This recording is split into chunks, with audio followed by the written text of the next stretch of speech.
Oi, gente, tudo bem com vocês? Então, o vídeo de hoje vai ser um pouquinho diferente dos outros vídeos do canal, porque eu vou fazer um vídeo com slides com vocês, uma apresentação para ficar melhor a visualização e tudo isso, com imagens e tal.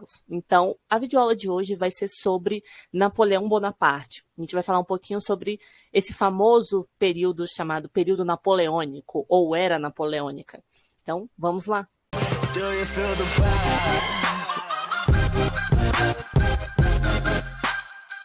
Então, gente, quando a gente fala sobre Napoleão Bonaparte, né, várias ideias vêm à nossa cabeça, né, principalmente a de imperador da França, imperador dos franceses. Mas afinal, quem foi Napoleão e como ele chegou ao poder na França, né? Então a gente vai falar um pouquinho sobre isso hoje. Bom, falando propriamente sobre o Napoleão, né? Quem era esse Napoleão? Bom, o Napoleão, ele nasceu em 1769 na Córcega, né? Muitos acham que ele nasceu na França, mas ele não nasceu na França. Porém, vocês vão entender que a Córcega antes era uma ilha italiana, né? Só que os franceses invadiram essa ilha e aí ela acabou se tornando uma ilha francesa, né? Fazendo parte da França. E aí, voltando ao Napoleão, ele se casou 2 vezes e ele foi traído por todas as esposas deles. Então, a primeira esposa traiu ele, a segunda também. Enfim, e ele sabia dessas traições, tá? Ele tinha consciência dessas traições e vida que segue. Napoleão seguia a vida dele como general e tudo isso. Bom, o primeiro casamento dele foi com a Josefina, que eu vou mostrar para vocês daqui a pouco, a pintura mais famosa do período sobre o Napoleão, né, que é a coroação do Napoleão como imperador. E o segundo casamento do Napoleão foi com a Maria Luísa. Né? Como eu disse, ele foi traído por ambas. Entre 1796 e 1797, o Napoleão faz uma campanha na Itália. Vale lembrar que durante esse período que a gente está falando aqui, de 96 a 97, ainda está ocorrendo a Revolução Francesa. Então, o Napoleão ele entra nesse cenário da Revolução Francesa como no exército, né, e se torna um general aos poucos. Então, ele passa a ser uma figura realmente conhecida nesse contexto por essa participação eficiente no exército. E ele se torna muito famoso já no início. Então, com seus 25, 27 anos, ele já era bem conhecido entre as forças militares, né?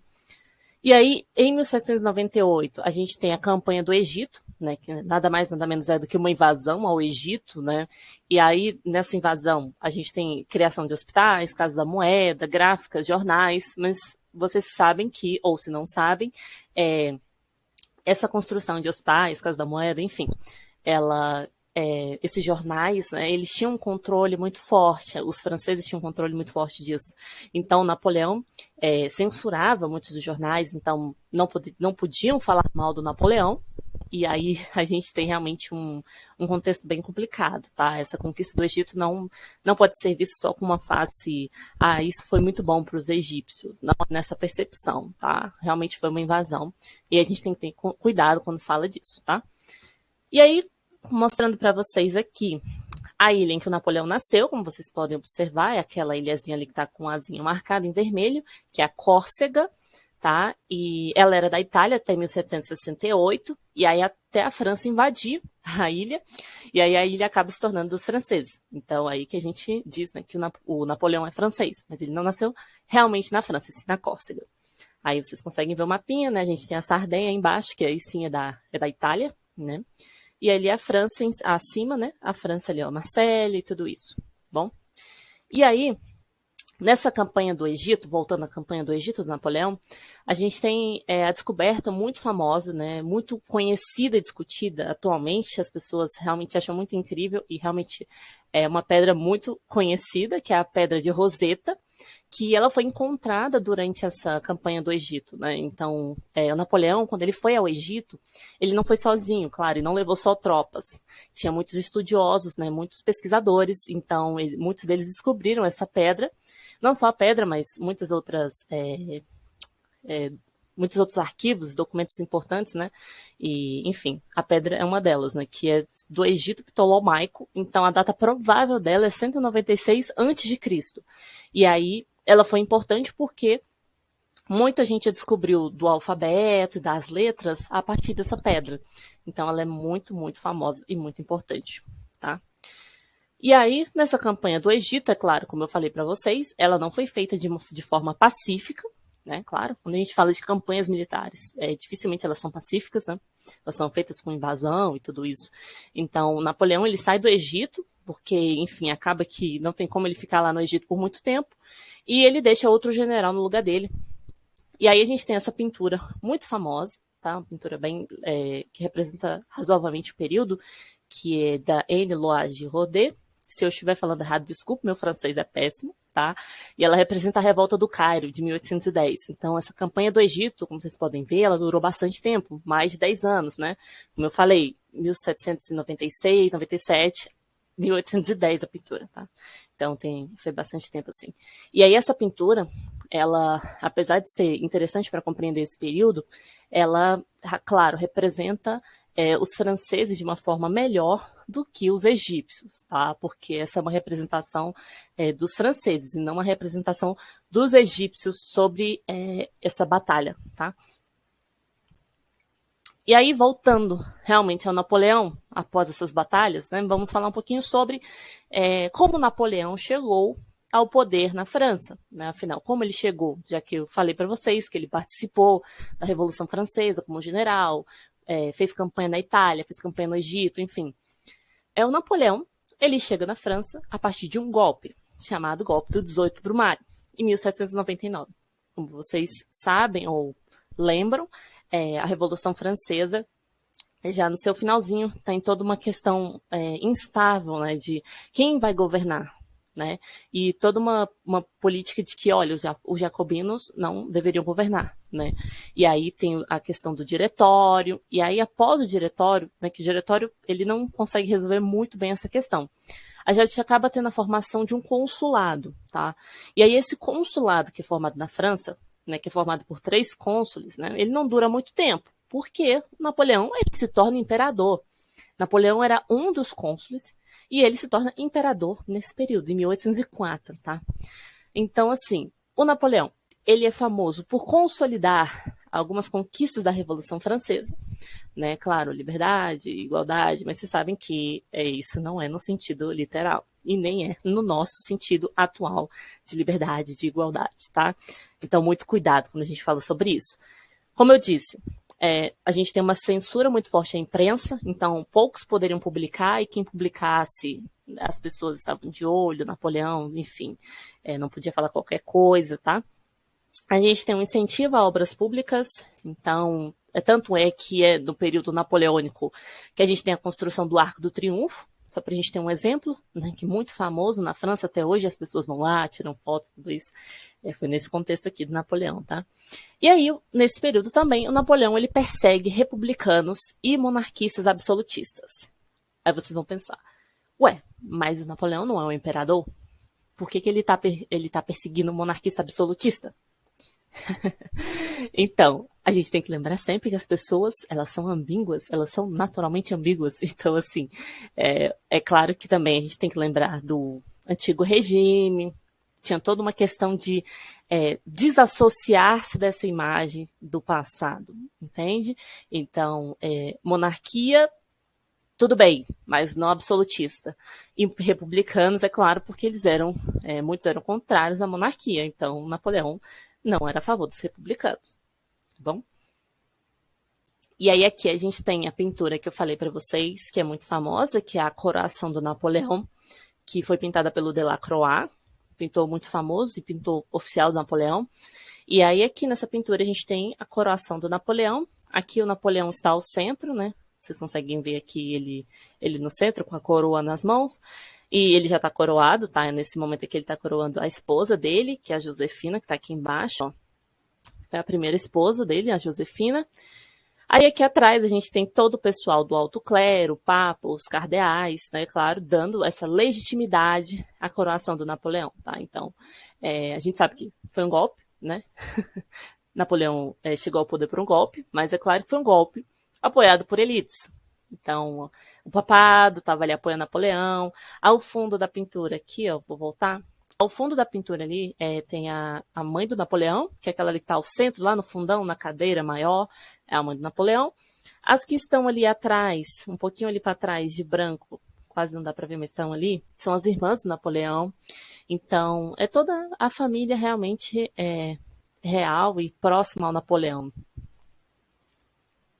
E aí a gente volta à questão do período napoleônico, que era as ambições territoriais de Napoleão. Isso aí é algo que a gente vai ver bastante, porque o Napoleão ele é um cara que gosta de invadir muitas terras e conquistar muitas terras. E, enfim, modificar muito dos governos locais também. Ao mesmo tempo que ele modifica, transforma, às vezes mantém alguns, enfim, depende muito do local, tá? E aí, falando sobre essas batalhas, a gente tem uma das mais famosas, né, que foi a tentativa do Napoleão de invadir a Inglaterra, tá? Claro que a gente sabe que a Inglaterra, desde o século XVIII, era conhecida pela sua marinha, que era uma das mais fortes do mundo, e aí a gente tem a Batalha de Trafalgar, que é muito conhecida, e o Napoleão, ele é derrotado pelos ingleses, que era de se esperar, né? Mas claro que Napoleão, a gente tem essa percepção, mas Napoleão acreditava que ele conseguiria, né? Em 1805 ele acaba sendo derrotado, e com essa derrota para os ingleses, a gente tem o início do bloqueio continental. Início não, a imposição do bloqueio continental, que era o quê?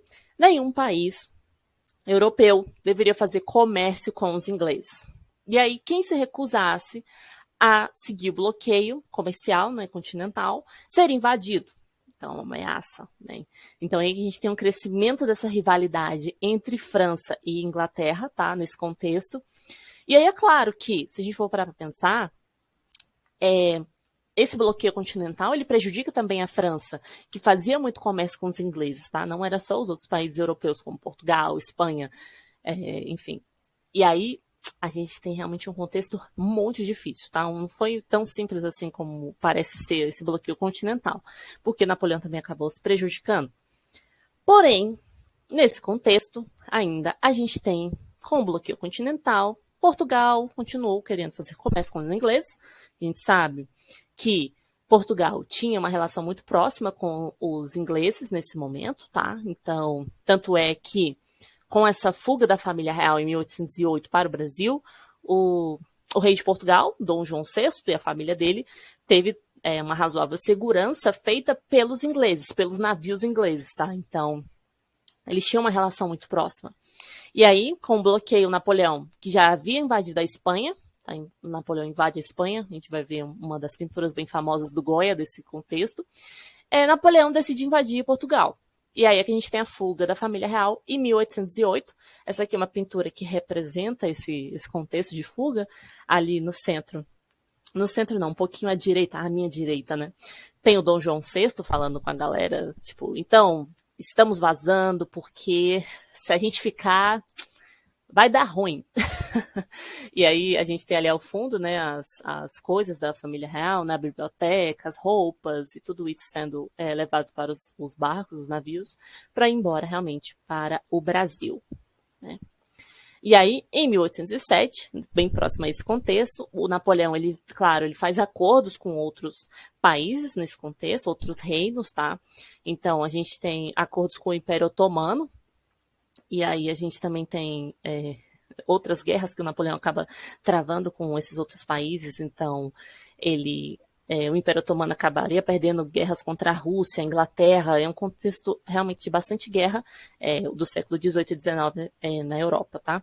E aí, ao fundo ali, a gente tem o Napoleão, que é o mais baixinho, Napoleão era bem baixinho, e ali o imperador Selim III fazendo essas negociações com Napoleão, essa pintura representa isso.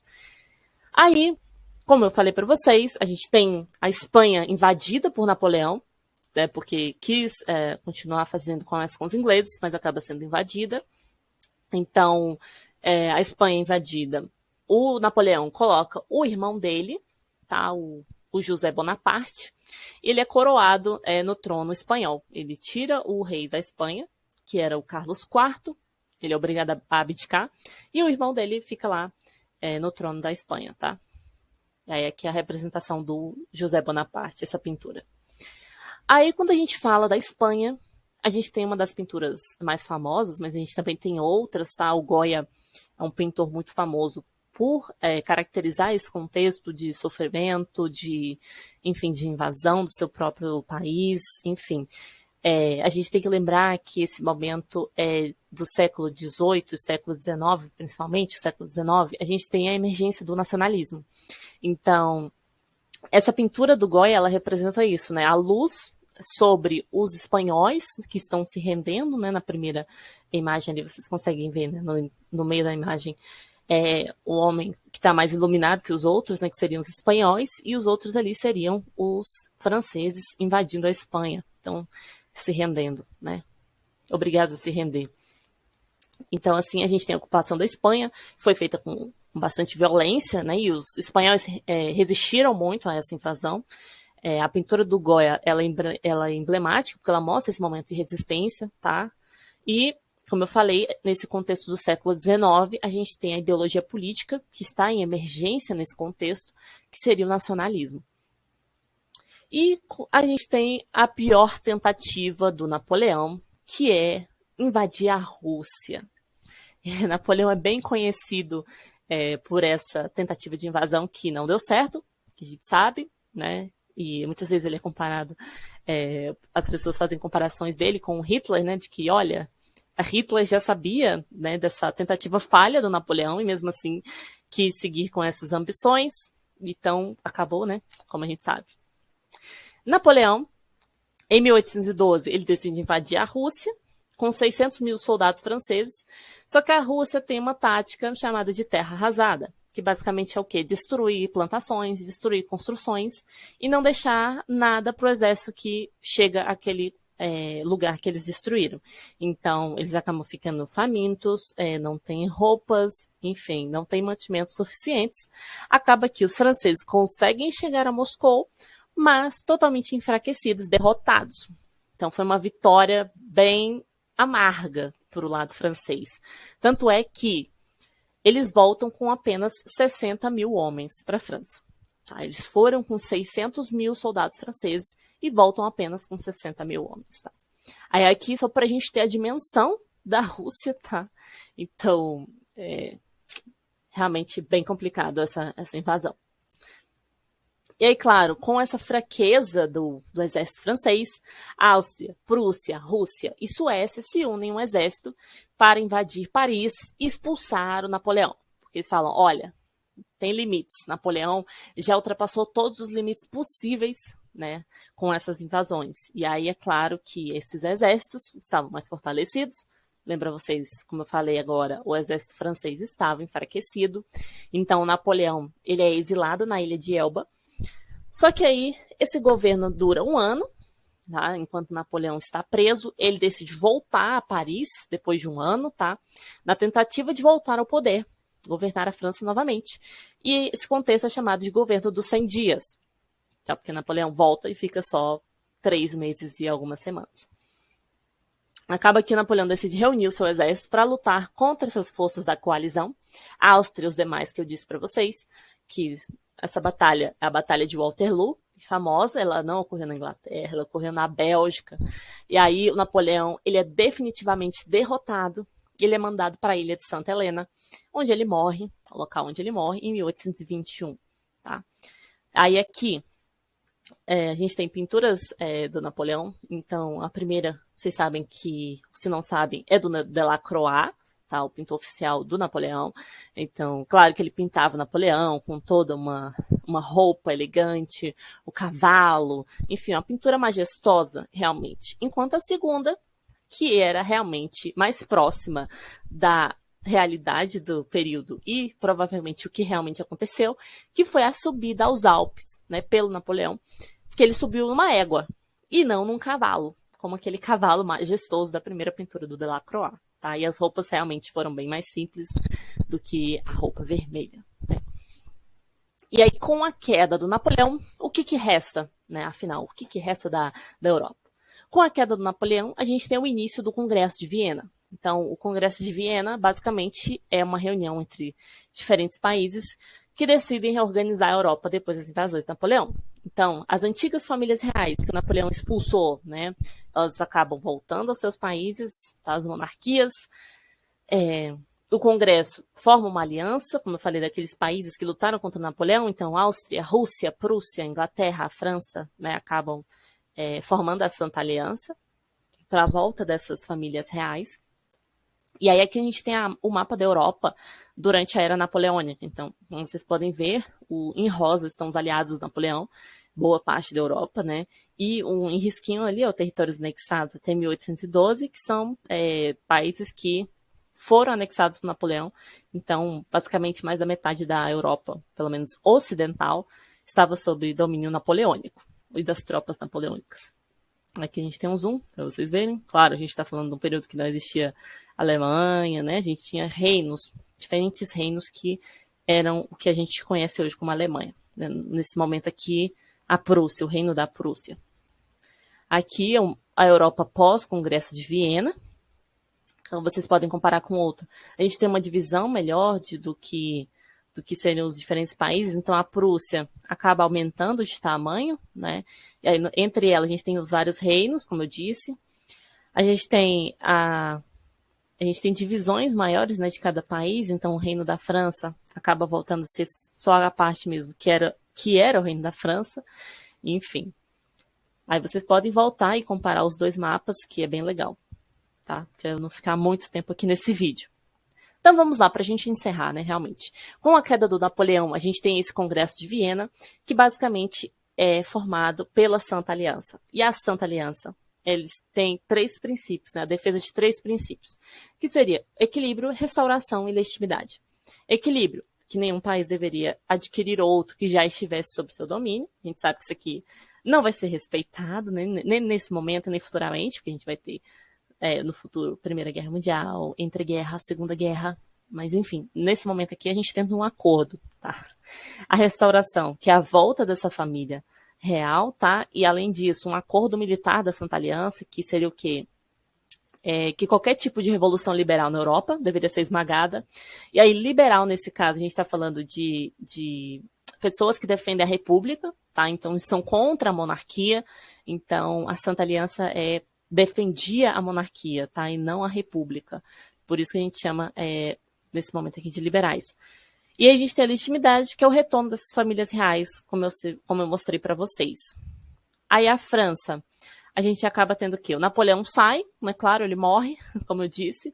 Entra o Luís XVIII, que é o irmão do rei sem cabeça, o Luís XVI, né? Lembra do Luís XVI, que perdeu a cabeça na Revolução Francesa, na guilhotina? Então, o irmão dele volta ao poder na França. Então, vocês imaginam a tensão que está na França, tá? Então, a gente tem uma monarquia que volta e ela não é bem vista pela população francesa, tá? Pela boa parte da população comum, que a gente está dizendo, né? Então, claro, a Revolução Francesa, ela trouxe novos ideais. E esses ideais, eles reverberam na população, é óbvio, né? Então, a gente tem uma crescente defesa da cidadania, pessoas defendendo direitos constitucionais, tá? Então, uma monarquia não era muito bem vista nesse momento, tá? E a restauração, ela é vista realmente como uma palhaçada. Assim, como assim a gente vai voltar para uma monarquia? Sabe, uma monarquia da família do Luís, sabe? Não cai bem nesse momento. E aí, como eu disse, a gente tem um nacionalismo que estava crescente no século XIX. E aí, claro, a gente tem diferentes guerras, tá, na Europa, nesse contexto aqui, que são vários países que se revoltam contra esses domínios das monarquias, porque eles se reconhecem como países que têm uma cultura, uma etnia, uma religião, têm laços comuns, tá? Que seriam as comunidades inventadas, tá? E aí, nesse contexto, como eu disse, a gente tem as revoluções liberais, que são essas contestações dos governos vigentes, e aí a gente tem essa contestação da monarquia em diferentes lugares da Europa, tá bom? A partir dessa delimitação também do mapa, como vocês viram, que foi definido pelo Congresso de Viena. E é isso que eu queria falar com vocês no vídeo de hoje. Tentei resumir bastante esse contexto, que é bem amplo, mas acho que deu certo para falar um pouquinho sobre Napoleão e a Era Napoleônica. Eu espero que vocês tenham gostado do vídeo. Qualquer coisa, deixa nos comentários. Se gostou desse formato de vídeo, Deixa aí também o elogio, comente, tá bom? Muito obrigada e até a próxima, gente. Tchau!